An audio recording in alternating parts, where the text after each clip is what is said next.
बिहारी का अगला दोहा। कंज नयनी मंजुन किए, बैठी ब्योरती बार। कच अंगुरी बीच दिठी दई, चित्तवती नंद कुमार। नायिका की चतुराई का वर्णन करते हुए कवि के माध्यम से सखी कहती है, कंज नयनी कमल के समान नेत्रों वाली, मंजनू किए जो स्नान करके बैठी है, बैठी ब्योरती बार और अपने बालों को सुलझा रही है। कच अंगुरी बालों में अंगुली डाल करके, बिच दिठी दई उनके बीच में से देख रही है, चित्तवती नंद कुमार चित्त को हरने वाले, मन को हरने वाले उस नायक को, उस कन्हैया को देख रही है। यह नायिका की चतुराई का वर्णन है कि किस प्रकार वह अपने प्रियतम को देख रही है और साथ ही उसके बालों की सुंदरता का वर्णन किया गया है। अगला दोहा। सोन जूही सी जगमगती, अंग अंग जो बन ज्योति। सुरंग कुसुम्भी कंचुकी, दुरंग देह दुति होती। नायिका के शारीरिक सौंदर्य का वर्णन करते हुए कवि बिहारी कहते हैं कि सोन जूही के फूलों के समान, सोन जूही के फूलों के समान जो पीले रंग की हैं, उसी तरह नायिका के शरीर का पीलापन, गौर वर्ण सुंदर लग रहा है। उसके अंगों में युवावस्था आई हुई है।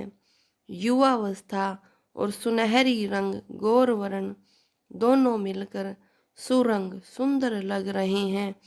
कुसुम्भी के फूलों की भांति, कंचुकी वह सोने जैसी, देह दुरंग दोनों रंगों से मिलकर दुति होती चमक रही है, शोभायमान हो रही है। यहाँ नायिका के सौंदर्य का वर्णन किया गया है। अगला अंतरा। निसी अंधियारी नील पटु पहिरी, चली पिय गेहे। कहऊ दुराई क्यों दुरई, दीप सिखासी देहे। नायिका की सखी उसके सौंदर्य का वर्णन करते हुए कहती है कि रात अंधेरी है, नील पटु पहेरी, नीले वस्त्र पहने हुए हैं नायिका ने, चली पिए गेहे और अपने प्रियतम के घर जा रही है। कहो सखी पूछती है कि हे नायिका, दुराई क्यों दुरई, आप जो छुपाना चाहते हो वह क्यों छुपेगा। दीप सिखासी देह, इस दिए की लो के समान चमकदार आपकी देह है, शरीर है। अर्थात कहने का भाव यह है कि जो नायिका की सुंदरता है, उस सुंदरता के कारण वह अंधेरी रात में भी पता लग जाता है, उसकी सुंदरता के प्रकाश के कारण, कि वह वहाँ से गुजर रही है, निकल रही है। और नायिका की सखी उसे देख लेती है, जबकि नायिका छुप छुप करके अपने प्रियतम के घर जाना चाहती है, लेकिन उसकी सुंदरता जो है, जिसके कारण पता लग जाता है कि वह अब जा रही है। तो अंधेरी रात में भी शरीर के प्रकाश के कारण वह दिखाई दे रही है। अगला अंतरा। मकराकृति गोपाल कई, सोहत कुंडल कान। धर्यो मनऊ हिय घर समरू, ड्योढ़ी लसत निशान। नायक के सौंदर्य का वर्णन है इन पंक्तियों में। नायिका की सखी नायक के सौंदर्य का वर्णन करते हुए कहती है कि नायक के कानों में मकर की आकृति जैसे कुंडल शोभायमान हो रहे हैं। मकर मच्छ या मछली की आकृति के समान जो कुंडल है वो नायक के कानों में सुशोभित हो रहे हैं। धर्यो मन्यो हिय घर समरू। उनकी सुंदरता को देखकर ऐसे लगता है कि उनके उस सौंदर्य ने मेरे हृदय रूपी घर पर अपना आसन बना लिया हो, अपना घर बना लिया हो। ड्योढ़ी लसत निशान, और घर की ड्योढ़ी पर विजय की निशान, पताका, ध्वज, विजय की पताकाएं लहरा रही हूँ। नायक के सौंदर्य का यहाँ वर्णन किया गया है और उस सौंदर्य को देख करके नायिका की सखी भी मोहित हो गई है। अगला दोहा। लाग्यो सुमन हवई है सफलू, आतप रोसु निवारी, बारी बारी आपनी सींची सुहृदता बारी। लाग्यो सुमन हवई है सफलू, अब फूल खिलेंगे। आतप रोसु निवारी, आपका संघर्ष जो है फलीभूत होगा, आपके कष्ट दूर होंगे। हे माली, बारी माली, अपनी दूसरी बार बारी का अर्थ है वाटिका और तीसरी बार बारी का अर्थ है बारी होना, आपके बारी आने का इंतजार होना। हे माली, आप अपनी वाटिका को हृदय के साथ, प्रेम के साथ सींच रहे हो। अब फूलों की खिलने की बारी का इंतजार करो। यहाँ फूलों के माध्यम से अन्योक्ति परक अर्थ है। नायिका के बारे में भी नायिका को उसकी सखी समझाते हुए कहती है कि अब तेरा प्रियतम से मिलन होगा, इन दुखों को अब त्याग दे और अब तुम अपनी बारी का इंतजार करो कि तुम्हारे प्रियतम आ करके तुमसे मिलेंगे। अन्योक्ति परक अर्थ भी है और बारी बारी शब्द 3 बार प्रयुक्त हुआ है। तीनों बार भिन्न अर्थ देने के कारण यमक अलंकार भी है। बिहारी का दोहा। कहत नटत रिझत खिजत मिलत खिलत लजियात, भरे भोन में करत है नैन नू ही सब बात। इन पंक्तियों में नायक और नायिका के आपसी संकेत भाषा में जो बातें हो रही हैं उसका वर्णन किया है। किसी बात को लेकर के नायक नायिका से कहता है, लेकिन नायिका उसे नटत मना कर देती है। उसके मना करने के उस तरीके को देखकर नायक जो है रिझत, उस पर मोहित हो जाता है, आकर्षित हो जाता है। तो नायिका खिज जाती है और भी चिढ़ जाती हैं। मिलत, फिर दोबारा से जब उनकी आंखें एक दूसरे से मिलती हैं तो वह खिल उठते हैं। लज्जात, और शर्म महसूस करते हैं, लज्जा जाते हैं। भरे भवन में करत है, भरे भवन में यानी भवन में सब मौजूद हैं, घर में सभी हैं, सबके होते हुए भी नैननू ही सब बात, वह नेत्रों के इशारे से ही सारी बातें करते हैं। नायक और नायिका के नेत्र इशारे से की गई वार्तालाप का यहाँ सुंदर वर्णन किया गया है। बतरस लालच लाल की मुरली धरी लुकाई, सोहो करे बहुनू हंसई दैन कहे नटी जाई। यहाँ नायिका नायक की यानी श्री कृष्ण जी की मुरली को छुपा देती है, तो उस समय का वर्णन किया है। बतरस लालच लाल, प्रेम पूर्वक श्री कृष्ण जी से बातें करने के लालच में आकर के नायिका श्री कृष्ण की मुरली को कहीं छिपा देती है। श्री कृष्ण जी जब अपनी मुरली को मांगते हैं तो वह मना कर देती है कि मैंने मुरली को नहीं देखा, आपकी बांसुरी को मैंने नहीं देखा। सोहो करे, वह कसम खाती है कि मैंने नहीं देखा और मना कर देती है। लेकिन जब वह कसम खाती है तो बोहनु हंसई, उसकी बोहों के इशारे से नायक को श्री कृष्ण को संदेह हो जाता है। वह हंसने लगती है कि शायद मुरली इसी ने छुपाई है। वह दोबारा से मुरली मांगने के लिए उससे कहते हैं, लेकिन वह मुरली देने से मना कर देती हैं। कागद पर लिखत न बनत, कहत संदेशु लजात। कहिए सबू तेरऊ हियऊ, मेरे हिय की बात। नायिका अपनी विरह का वर्णन करना चाहती है, लेकिन नायक को कहती है कि कागज पर मुझसे लिखा ही नहीं जा रहा। कहत संदेशेव लज्जात, और यदि किसी के हाथ संदेशा भेजूं तो मुझे लज्जा आती है। मौखिक रूप से भी मैं अपनी विरह व्यथा को किसी को नहीं बता सकती।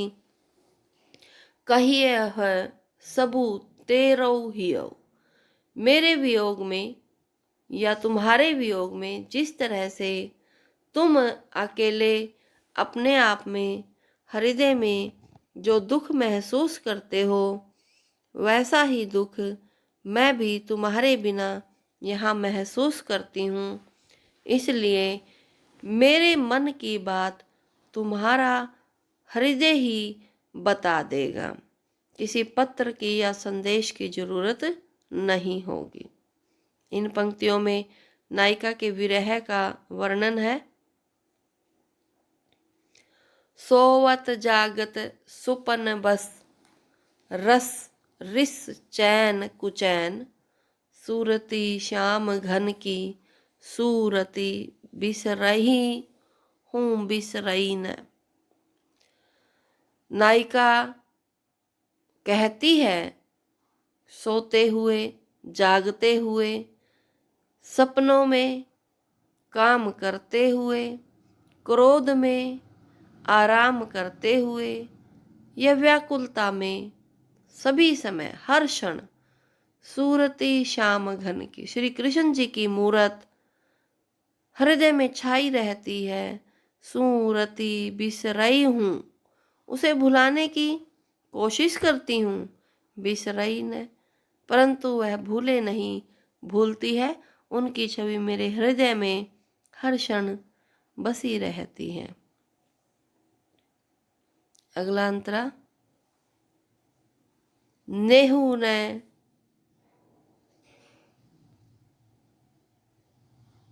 नैननु, कऊ कछु उपजी बड़ी बलाई। नीर भरे नित प्रति रहे, तऊ न प्यास बुझाई। नायिका नायक के विरह में अपनी व्यथा को बताते हुए कहती है कि मेरे नैनों में जल भरा रहता है, फिर भी मेरी इन आँखों की प्यास नहीं बुझती है। नेहू न, तो ऐसा न समझा जाए कि मेरे हृदय में श्री कृष्ण जी के प्रति प्रेम नहीं है, परंतु इन आँखों में आंसू भरे होने पर भी इनकी प्यास का न बुझना मेरे लिए को उपजू बड़ी बुलाई, मेरे लिए कोई बड़ी समस्या पैदा हो गई है। दोहे की व्याख्या निचली पंक्ति से शुरू करने से अर्थ क्लियर होता है कि आंखों में आंसू भरा रहता है, फिर भी आंखों की प्यास नहीं बुझती है। ऐसा क्यों हो रहा है? ये मेरे लिए एक बहुत बड़ी समस्या हो गई है। और इससे ये भी न समझा जाए कि मैं श्री कृष्ण जी से प्रेम नहीं करती हूँ, नायक से मेरा प्रेम नहीं है। ऐसा नहीं है। प्यास न बुझने का अर्थ है कि श्री कृष्ण के दर्शनों की अभिलाषी मैं हमेशा बनी रहती हूँ। अगला अंतरा, लाल तुम्हारे विरह की अग्नि अनूप अपार, सरस बरसई नीर हूँ, झर हूँ मिटई न झार। हे श्री कृष्ण, तुम्हारे वियोग की अग्नि अनुपम है, अपार है, जिसकी कोई सीमा नहीं है। सरसई बरसई नीर हूँ, मेरे नेत्रों से प्रेम रूपी आंसुओं की झड़ी लगी रहती है और यह मिटती ही नहीं है। श्री कृष्ण जी के प्रति उसका जो प्रेम है वह विरह के समय भी आंसुओं के रूप में व्यक्त हो रहा है। कौन सुनए कासऊं कहूँ, सुरती बिसारी नहा, बदा बदी ज्यों लेत है ए बदरा बद रहा। नायिका अपनी सखी को अपनी विरह व्यथा सुनाती हुई कहती है, जब उसके नायक उसे अकेली छोड़कर चले जाते हैं, वह अपनी सखी को कहती है कि मेरी अब कौन सुनेगा, मैं अपने दुख को किस से कहूँगी। मुझे तो उनकी सूरत भुलाने पर भी नहीं भूलती है और इन बादलों ने बुरा मार्ग अपना लिया है। ये शर्त लगा रही हैं जैसे कि मेरे प्राण ले लेंगे। कहने का अभिप्राय यह है कि बादल उमड़े हुए हैं, नायिका अकेली है, ऐसे में उसे अपने नायक की याद सता रही है। यदि वह नायक नहीं होंगे तो इन बादलों की गर्जन में, इन बादलों की उमड़न में उसके प्राण निकल जाएंगे, ऐसा नायिका महसूस करती है। अगली पंक्ति, बैठी रही अति सघन वन, पैठी सदन तन महा, देखी दोपहरी जेठ की छहों चाहती छहा। इन पंक्तियों में नायिका नायक से कहती है, जब नायक उसके पास है और वह उससे अलग नहीं होना चाहती, तो उसे समझाते हुए कहती है कि देखो, इतने घने वनों में जेठ की दोपहरी का समय है, पेड़ भी छाया की चाह रख रहे हैं, छाया स्वयं भी छाया को ढूंढ रही है। इसलिए आप सदन में ही रहें, भवन में ही रहें, यहीं पर रहें, इतनी धूप में घर से बाहर न जाएं। नायिका नायक का संपर्क चाहती है और उससे अलग नहीं होना चाहती, इसलिए वह उसे बाहर जाने से मना करती है। ओंधाई शीशी सुलखी बिरह बरनी बिललाल, बीच ही सुखी गुलाब गऊ, छींटो छुई न गात। नायिका की सखी उसकी विरह व्यथा को बताते हुए कहती है कि नायक के विरह में नायिका बिलखती रहती है, दुखी रहती है। उसका शरीर तप्त हो गया है। हमने उसकी उस विरह गर्मी को, विरह तप्तता को ठंडा करने के लिए गुलाब के जल की शीशी उड़ेल दी, उसके ऊपर डाल दी। लेकिन उससे विचित्र बात यह हुई कि बीच ही सुखी गुलाब गऊ, छींटऊ छुई न गात। गुलाब के उस जल का एक छींटा भी उसके शरीर पर नहीं लगा। वह गुलाब की शीशी, गुलाब का जल उसके शरीर तक पहुंचने से पहले ही सूख गया। इतनी विरह अग्नि उसकी तप्त है। इन पंक्तियों में अतिशयोक्ति अलंकार है और दोहा छंद है, ब्रज भाषा है। अगला अंतरा, जिन दिन देखे वे कुसुम, गई सुबीती बहार, अब अली रही गुलाब में, अपत कंटीली डार।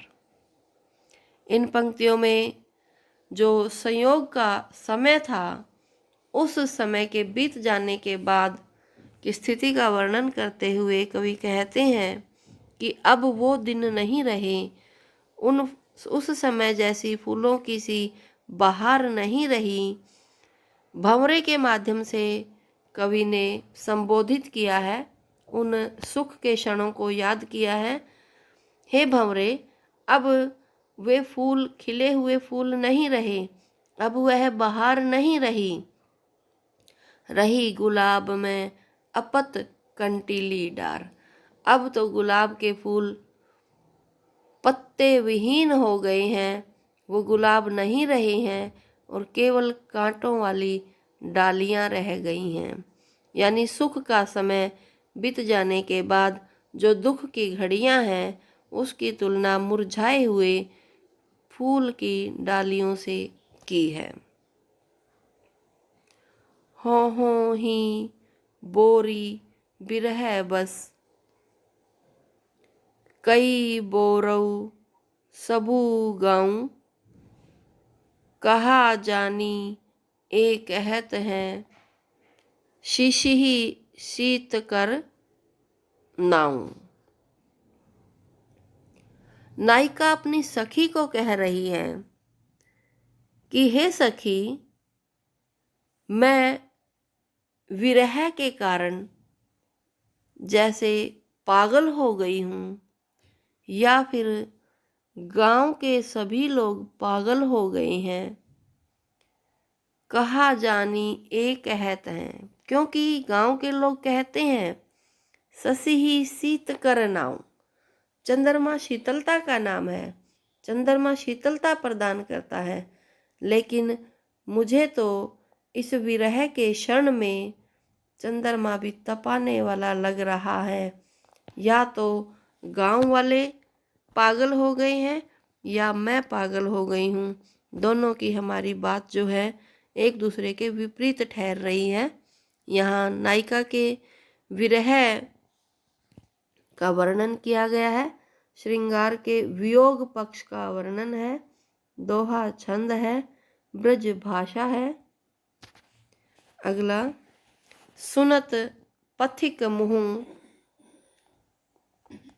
महानिश चलती लुवई उही गाम, बिन बूझई बिन कहीं जियती विचारी बाम। नायक किसी राहगीर से मिलता है और उस राहगीर से, उस पथिक से, उस पथिक के मुख से ये बात सुनता है क्या कि माघ के महीने में भी महानिश, माघ के महीने में निशरात्रि रात को उनके गांव में लू चलती है। परंतु इतना कहने से ही नायक पथिक के मन की बात को समझ जाता है और पथिक के साथ साथ अपनी नायिका के विरह का भी एहसास उसे हो जाता है। उससे पथिक से अपनी नायिका के बारे में बिना पूछे ही वह विचार कर लेता है कि उसकी पत्नी विरह की अग्नि में तप रही है, जिसके कारण सारे गांव में भी माघ महीने में भी गर्मी उत्पन्न हो गई है। इन पंक्तियों में नायक और नायिका की मन की व्यथा का वर्णन है। बिहारी का दोहा। इत आवती चली जाती उत चली, छसातक हाथ चढ़ी हिंडोरई सई, रहे लगी उसासनु साथ। इन पंक्तियों में नायिका की एक सखी दूसरी सखी से नायिका की विरह व्यथा को बताते हुए कहती है कि वह विरह अग्नि के कारण इतनी बेचैन है कि जैसे कि वह 6-7 हाथ उछलकर कभी इधर आती है तो कभी उधर आती है। उसकी यह बेचैनी ऐसे लगती है जैसे कि वह हिंडोले पर चढ़ी हुई हो और उसकी सांसें ऊपर नीचे हो रही हैं। नायिका की विरह व्यथा का वर्णन है, वियोग श्रृंगार का वर्णन है, ब्रज भाषा है, दोहा छंद है। अगला दोहा। पिए के ध्यान गही गही रही वही हवई नारी, आपू आपू ही आरसी लखी रीझती रिझवारी। नायिका अपने प्रियतम में इतनी लीन हो जाती है, उसके ध्यान में मगन हो जाती है कि प्रियतम के न होने पर भी वह कैसा महसूस करती है। प्रिय के ध्यान गही, उसके ध्यान में मगन हो जाती हैं। वह स्वयं ही अपने को ही देख करके दर्पण में अपना प्रियतम समझने लगती है और उस पर रिझ जाती है, आकर्षित हो जाती हैं। प्रियतम न होने पर भी दर्पण में देख करके अपनी ही छवि को अपना प्रियतम समझने लगती हैं। भो यह ऐसोई समौ, जहाँ सुखद दुखु देत, चैत चांद की चांदनी, डारती किए अचेत। यहाँ नायिका अपनी व्यथा बताते हुए कहती है कि हे सखी, अब तो ऐसा समय आ गया है, विरह के कारण सुख देने वाली वस्तुएं भी दुख देने वाली लगती हैं। चैत्र मास की चांदनी रात भी मन को सुहाती नहीं है, जैसे कि ये मुझे अचेत कर रही हैं, मेरी पीड़ा को और बढ़ा रही हैं। वियोगाग्नि का वर्णन है। समय पलट पलटय प्रकृति, को न तजय निज चाल, भो अकरुण करुणा करौ, इहि कपूत कलिकाल। नायिका कहती है, जब समय पलट जाता है, जब किसी व्यक्ति का समय विपरीत हो जाता है, अर्थात दुख के क्षण होते हैं, तो प्रकृति भी अपना रुख पलट लेती है। सभी अपनी अपनी चाल बदल लेते हैं, मानव भी व्यवहार बदल लेता है। भो अकरुण करुणा करो, करुणा करने वाला भी अकरुण दिखाई देता है। ऐसे कपूत काल की चाल हो जाती है, कलयुग की चाल ऐसी हो जाती हैं कि अच्छा करने वाला भी बुरा लगने लगता है। नायिका के विरह व्यथा का वर्णन है। ब्रज भाषा है, दोहा छंद है और श्रृंगार के वियोग पक्ष का वर्णन है।